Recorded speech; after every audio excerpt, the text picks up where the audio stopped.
All right, it's that time again. It's Friday night. Usually I feed the turtles on Saturday night, but this is a holiday weekend, so I'm cutting up the meat and offering it to them on Friday night. I just got back from Pandemonium up in Chicago, and I'm a little off schedule, so I'm going to go ahead and these guys are going to eat on a Friday night. So I'm going to take you through preparing it, scanning it, making sure it's safe, and weighing it, recording it, and we're going to dump it in here on these turtles. Now the biggest one that I'm going to feed tonight is 135 pounds. I've got the 24-year-olds that weigh around 18 to 20 pounds. I haven't weighed them yet this fall. We're not quite into fall yet. And then I have the hatchlings behind me that are in the documentation program. So they're not getting fed. They got fed this morning, and all that was weighed and recorded. Here we go.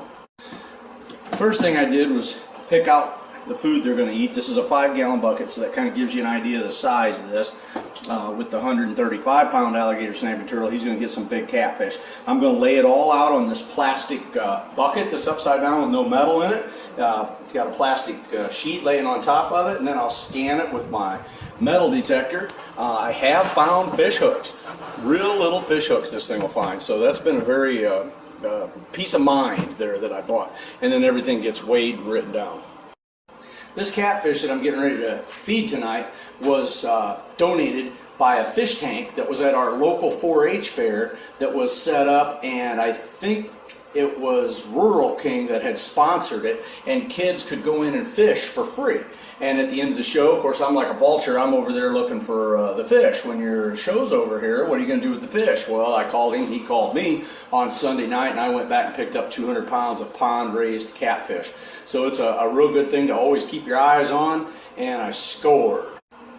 Okay, there's all the catfish all laid out for one big alligator snapping turtle. And I've scanned all of it carefully, rolled it around, scanned it on all sides with this metal detector. I wanted to show you how that worked, show you putting a little hook under there, but when I'm recording with this phone, the RF signals make the thing beep.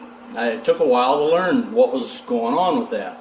So right now it's not even turned on. I'll turn it on, yeah, and it beeps from the phone. Now this big guy right here, he's 135 pounds. He's never eaten in front of me all these years. He likes me to leave. Now here's something to pick up on. He won't eat anything that floats. So I have to cut that air bladder in that fish. The rest of them sank. Anything that's floating will be there in the morning. There it is.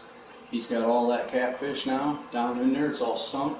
He's under a hiding area that we provided him. I've been taking care of this one for 35 years. I'll leave him alone now to eat. What's left is a bucket of bluegill. Now I fished for these, so I will check them for hooks. I don't remember losing any hooks. Weigh them out, separate them, make sure the air bladders are cut, and they'll get taken over here to the 24-year-olds, and I've been feeding them for 24 years.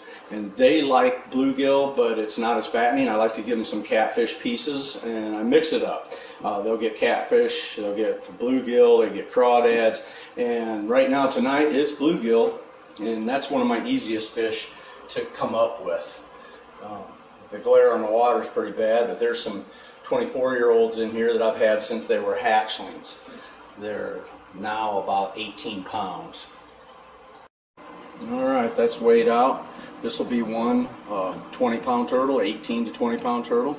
That's 498 grams of bluegill. And this one's a little smaller and eats less, and that's 347 grams of bluegill. And I have a bluegill that beeped, so this will be interesting. Alright, that's weighed out. This will be one 20-pound turtle, 18 to 20-pound turtle. That's 498 grams of bluegill, and this one's a little smaller and eats less, and that's 347 grams of bluegill. And I have a bluegill that beeped, so this will be interesting. I'm going to try to. I've always talked about how all the food is scanned that goes into these turtles, and it doesn't happen very often, but I do find some hooks. Well, guess what? I found one tonight, and I'm going to show it to you. This is not something that you'd really want to feed your turtle. The scanner doesn't work with the phone. I explained that earlier, but with the phone turned on, for some reason the scanner beeps. But this fish beeped when I was scanning them, and this is not a very big hook. very successful item to have purchased.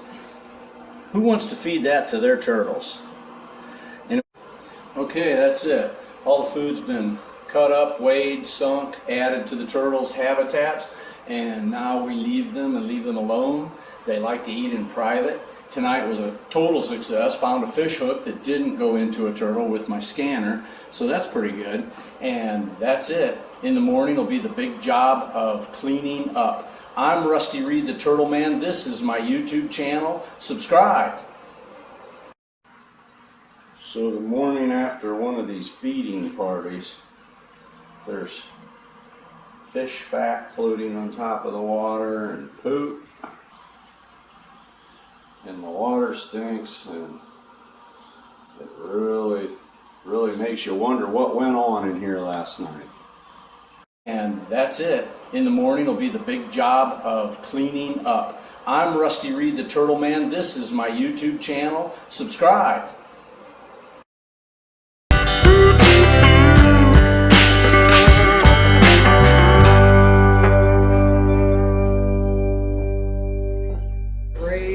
I love my job.